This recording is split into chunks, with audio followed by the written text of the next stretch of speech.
How you doing? Got a brand new boat. Okay. You look excited. Really red. It's called Fire Red. Matches my personality. Huh? Matches my personality. Yes. Fire. On what day? Huh?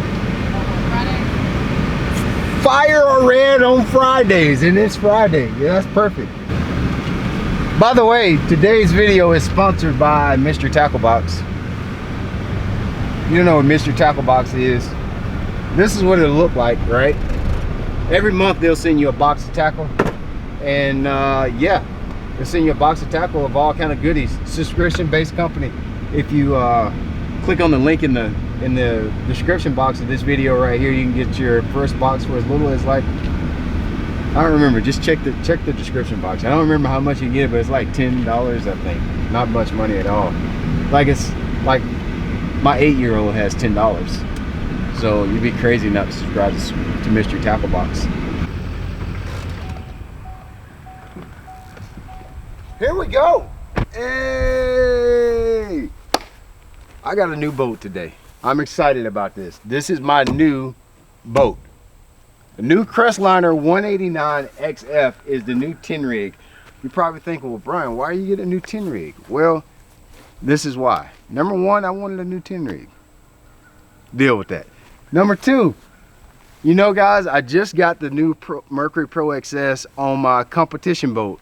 And one thing I've always wanted was one of the little bitty small package Pro XSs. Mercury has a lot of 115, 90 Pro XS. They got a 60 racing. I've always wanted one of those tricked out small Mercury engines, and if you look on the back here, I got one. I got the new Mercury Pro XS 115 on my new Crestliner, and I can't wait to get this guy to try it out here on the lake. So I'm ready to take it to the water and see what it's all about. This is going to be my saltwater rig for this fall. You guys know you saw me doing a lot of saltwater fishing back last fall. This is going to be the rig for saltwater fishing now. When I want to get way back in the creek, over the logs, over the weir dam, over the entire dam, Crestliner 189 XF. This is the thing here, baby. Like, doesn't it look good? And it's red, because everybody knows they like it hot. And if you like it hot, you drop it like it's hot. So I'm about to drop this baby on the hitch right now, take it to the water, and yeah, show y'all what it's all about.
Y'all, good morning. Listen, you ain't gonna believe this. I know you can't feel it through the actual screen here, but it's actually a little chilly here. In August, you don't get chilly in South Carolina. You get hot. You get hot as Hades is what you get all the time. It never quits. It never lets up. It never stops. It's always wanting to be hot here. You know, obviously I got the Mercury V8 Pro XS on my tournament rig, but for my fun rig, I wanted to have a Mercury Pro XS too, because I know a lot of guys ask, you know, hey, if you got a Falcon, if you got a 20-foot bass boat, why would you even bother having another boat? So right now what I'm in is my new rig for this year is going to be the Crestliner 189. That is actually 18.5 foot long, so it's a little bigger than the boat that I had before. I wanted something a little bit more since I got three kids now, and I really ended up being a little bit more serious about saltwater fishing than I ever expected I would be. So I needed something a little bit bigger, something to ride a little bit smoother, and I wanted a little bit more power, something to go a little faster. The rig that I had, I was only running like the upper 30s with it. This guy will get in the 50s. So Mercury Pro XS 115 on my Crestliner 189. You want to see what it's like? Let me show you what it's like. You guys want to see what the Crestliner is like? Here it is. There's the Crestliner. Dude, it's a big boat. Like, this thing is big, like it's big like a bass boat. You can see the front deck is, dude, it's just as big as my bass boat, and I have a really big deck on my bass boat. It's just an awesome boat. 18.5 foot. Of course, I bought it for saltwater fishing, but if I wanted to tournament fish out of this guy, I could do that as well. You can see this thing is really set up for tournament fishing. Look at the console on it. That's a Mac Daddy console. This is not your normal just Tracker Marine. This is not your normal just aluminum boat console here. You see, I can put a 10-inch grab right here at the dash if I decided to do so.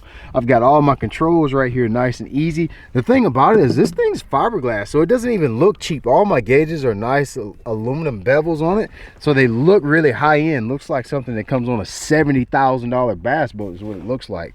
You know, one thing that makes this boat a lot like a really expensive high-end bass boat. Check out my rod locker, dude. My rod locker is in the center on this boat, so if I want to get rods or anything else, I can get them right here out the center and not have to you know, pretty much disorganize my deck of my boat when I have rods and things out there. If I want to get a rod, I get it right here in the center. You can make this a tackle locker, obviously, if you wanted to, but it's meant to be a rod locker. This is the weekend boat, you know what I'm saying? This is the weekend boat.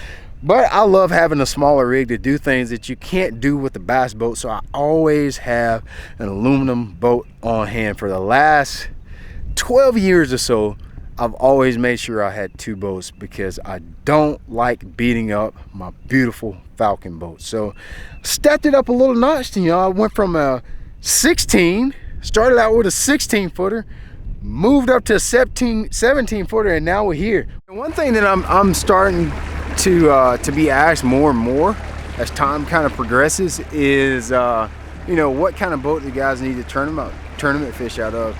If you guys watch my channel any length of time, you see I've been tournament fishing with my son a little bit, and we've actually been fishing out of my 10 rig earlier this season out of my aluminum boat. You know, I compete in my aluminum boat just like I do you know, out of my glass boat. So yeah, you guys that are just starting off fishing, especially if you fish small bodies of water where the water doesn't get really big, these boats like this work just fine for that.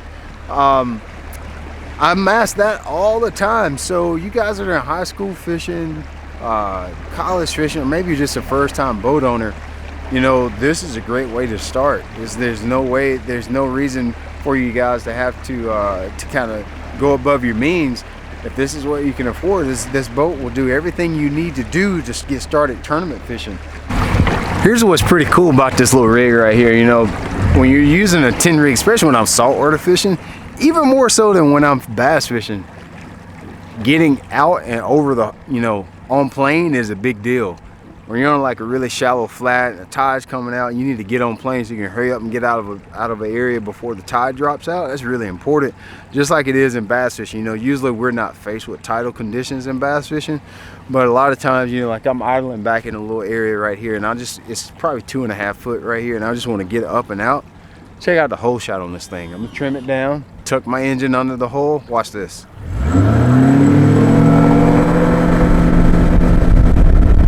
Yeah. That's like 0 to 40 in like 3 seconds right there. It comes out of the hole really, really good, man. I'm impressed with that.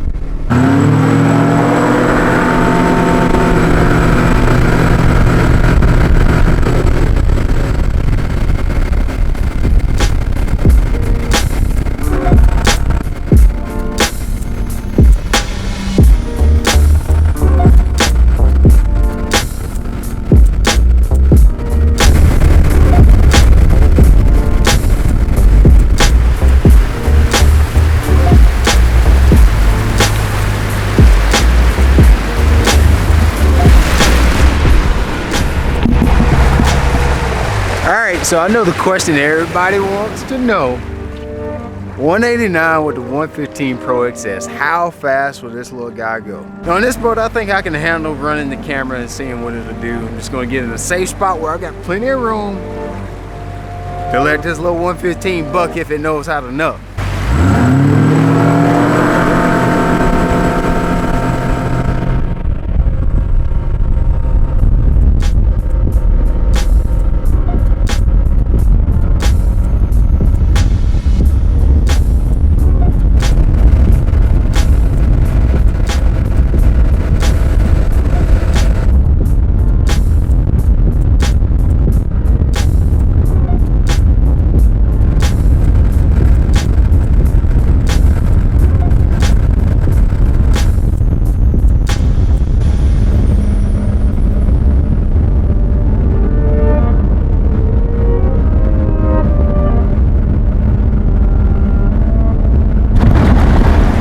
So one question I've been asked a lot here recently is, you know, how did you get started in tournament fishing? I guess I take it for granted because I grew up around the tournament scene, and to me it's just very simple. You know, you just kind of do your thing, just show up at the tournaments. Well, back when I was a kid, this is how you registered for tournaments and found out about tournaments. First of all, everybody can get in a tournament. You don't need any kind of special credentials or a special card to get in tournaments. If you want to fish tournaments, all you got to do is register for the tournament. So let's start at the back end and then work to the front. If you want to get in tournaments, register. That's all it is to it. Here's the thing. If you want to register for a tournament, it's very simple. This is all you have to do to register for a tournament. When I was a kid, back when I was in my 20s even, up until the last probably 10 or 15 years, if you wanted to fish a tournament, all you had to do is show up at your local tackle store, and there was always a wall somewhere near the door where they posted all the flyers and all the tournaments in that local body of water. So if you fished Lake Hartwell, if you fished at Willacoochee, Georgia, it don't matter wherever you fished, there was always, when you walked in the tackle store, there's a wall where they posted pretty much all the tournaments that are on that local body of water. Now, fast forward into the day of social media and iPhones and iPads and Cricket and T-Mobile and Verizon and Smart Talk and all this that we have now. All you really need to do is get your little phone, Google search your body of water, tournaments on your body of water, and I guarantee you, bloop, bloop, bloop, bloop, bloop, it's going to pop up all kind of tournaments that you guys can fish. You can do that on Google. You can also go to Facebook. Facebook is a great tool to find tournaments on your body of water. So just go to Facebook, and I guarantee you, if you will just Google whatever lake or body of water you fish for in your area, you will find some tournaments in that area that you guys can fish. So try that as well. How do you register for these tournaments? How do you get to them? How do you do whatever? One thing that I will tell you that you definitely need to watch for when it comes to local tournaments is always ask for the rules when you show up. Because every body of water, or every tournament organization, every group of people has a set of rules that they feel is more important to keep the level playing field. And they're all different. So when you register for a tournament, you show up in the morning, make sure you always ask for the rules. Weekend fruit jar tournaments are notorious for disqualifying people for little small bogus rules. So make sure you know the rules ahead of time before you weigh your 74-pound bag of fish on 2 bites that you had that day. So always do that.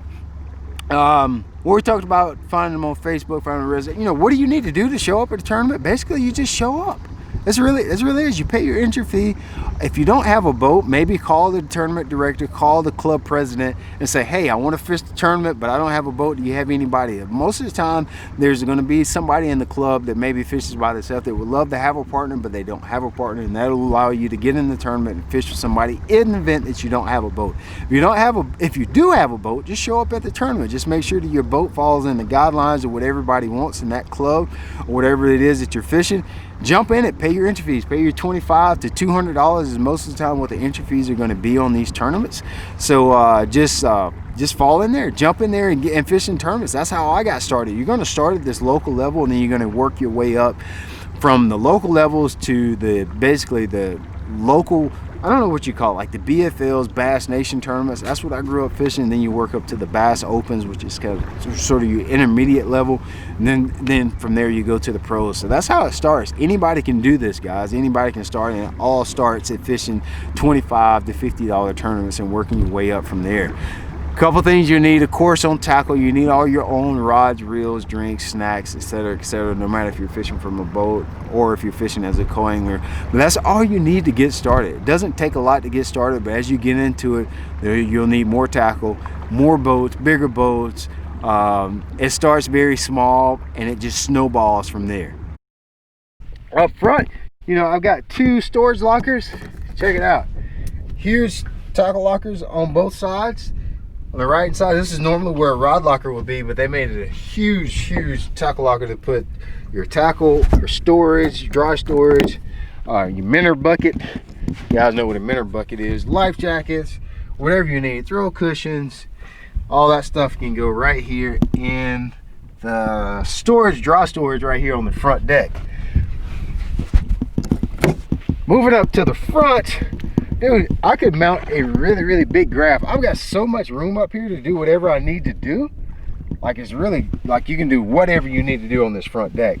It comes with a 12-volt trolling motor. I'm actually going to change this guy out, put a 24 motor guide, 24-volt motor guide Tour Digital on here. This guy, it comes with a recessed foot pedal already. All I got to do is pop this guy out. I think they leave it like that for you guys if you crappie fish. A lot of times they sit in a seat, and then it's a recessed foot pedal when you're sitting down doesn't work that well. So I'm going to just pop that guy out, put my new trolling motor on, and recess my foot pedal right there in the deck.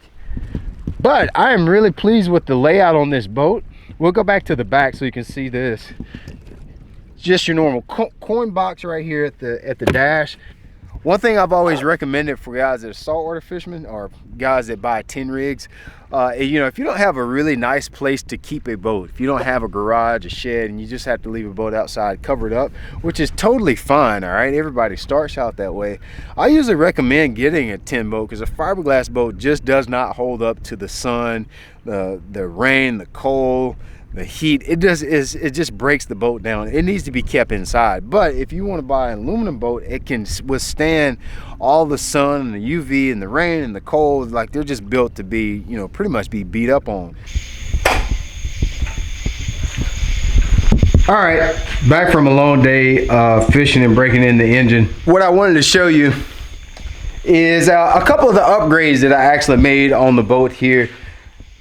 Few things that I feel like you kind of really need to have if, you know, no matter what boat I have. I even got some of this stuff on my kayak.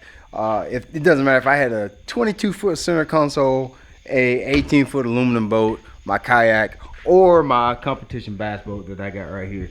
There's a couple things that I just almost always got to have because I think they just help me to fish a little better. I'm going to set the camera down so it's not quite as shaky.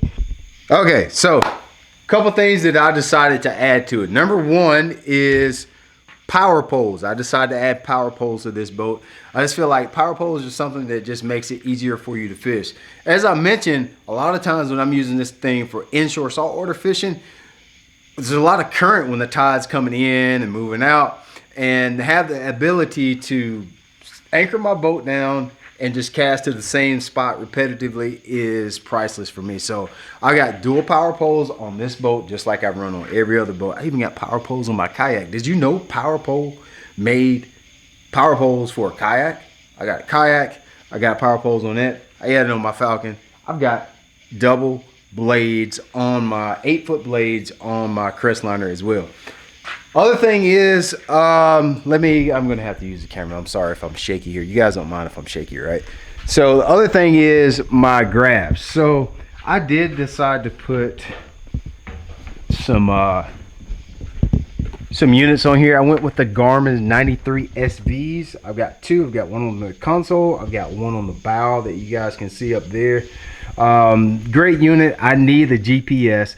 And in the event that someday maybe, you know, I have some type of catastrophic breakdown, this could be a backup boat. So I do want to have the capability to have electronics on this boat so I could transfer waypoints and I could do whatever I need to do in this boat just like I do in the competition boat. So I did put twin 93 SVs on this guy, console and bow. The other thing that I did, This is always tricky on aluminum boats because a lot of times at the bilge, you don't have a lot of storage in the bilge. Once you put your power pole pumps in there, the gas tank's back there, you put your batteries in there, there's really not a lot of space.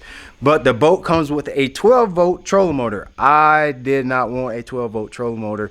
Kick that guy to the side. A 24-volt Motor Guide Tour Digital. This is an 82-pound thrust trolling motor. So I got a little light boat with an 82-pound thrust, 24-volt trolling motor. You can see this thing does have a plate for the recessed pedal, so I'll get this all fixed up here soon and have my recessed pedal. So that is definitely one other item of business that I think is absolutely essential, or you just got to have it, is at least a 24-volt trolling motor. To be quite honest with you, if I had my choice, I would put a 36-volt trolling motor in this boat. There's just not quite enough room to run a 36-volt without putting the batteries up at the front somewhere. But a 36-volt, what that would do for you, if you had a 36-volt trolling motor, since aluminum boat is a little bit lighter and they do float a lot shallower, which means you don't have quite as much hull in the water. Sometimes what happens is if it's windy or if you have a lot of current, they actually skate around a little more. So you use your trolling motor a little more. So don't skimp on your trolling motor on your aluminum boats, especially for you bass fishermen out there or you inshore saltwater guys. You want to get as much power as you can, because the fact that the boat is light, the fact that you can access shallower water, because there's less hole in the water, there's less resistance. So any little bit of wind makes the boat skate around a little bit. Any little bit of current makes it skate around a little bit. So you need more trolling motor to be able to control that. Boat control is a big deal in an aluminum boat. That's why I gotta have power poles. That's why I gotta have at least a 24-volt trolling motor. I would prefer to have a 36. So yeah, that's a couple of upgrades that I decided to put on here. That's probably it. That's the only thing I'm gonna do is the dual power poles, the graphs there. Don't really overdo it on there. I've got 3D imaging on my Garmin 93 SVs, just like I do on this boat. I don't have the capability to look out to the side, but I can have the down view on here. I'll be able to look at in 3D as well as 2D, and the best mapping is available on this as well. It's all the upgrades that I got on this boat. So I'm excited about it. If you guys would like to see me load this boat with tackle, I know a lot of times people were kind of curious at how I organize my boats. How did I organize tackle in the boat? Tomorrow or in the next couple days or so is going to be time to actually start putting some gear in this boat, putting the safety equipment in here that I think is absolutely essential to have in every single boat that I have, and obviously putting my rods, reels. Like I like to put, when I pull this boat out, I don't like to have to pull out tackle out of that boat to put in this boat. I want to be able to just pull this boat out and go, and pull that boat out and go. So we'll go shopping over on my wall over here and load up all the tackle that we need to put in the tackle locker here in the Crestliner and get it ready to rock, so we'll be able to fish in it this fall. So if you guys want to see that, put it in the comment section. Let me know. I hope you like this video, right?